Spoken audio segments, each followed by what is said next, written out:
अस्सलाम वालेकुम जी। जमशेद गुलजार ने यहाँ पे कमेंट किया है और वो कहता है जी कि मैं सेल में कुछ भी लिखूं तो सेल का कलर चेंज हो जाए।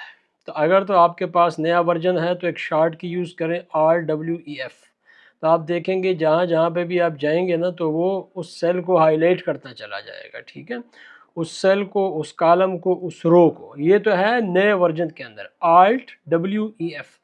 लेकिन अगर आपके पास नया वर्जन नहीं है और पुराना वर्जन है तो फिर आप क्या करेंगे? अगर आपके पास पुराना वर्जन है तो ALT-HLN को प्रेस करना है और यहाँ पे यूज़ अ फार्मूला। फार्मूला क्या है? यहाँ पे इक्वल का साइन, ये वाला सेल रेफरेंस, और 3 दफ़ा F4 को प्रेस करें ताकि एब्सोल्यूट ना रहे। ग्रेटर देन और ज़ीरो लगा दें। फॉर्मेट में जाएं, यहाँ से कोई भी कलर सेलेक्ट करें, ओके को प्रेस करें, उसके बाद फिर ओके को प्रेस करें। तो अब आप देखेंगे जहाँ पे भी आप लिखेंगे ये उसको हाईलाइट करता रहेगा। ठीक है, so thank you very much.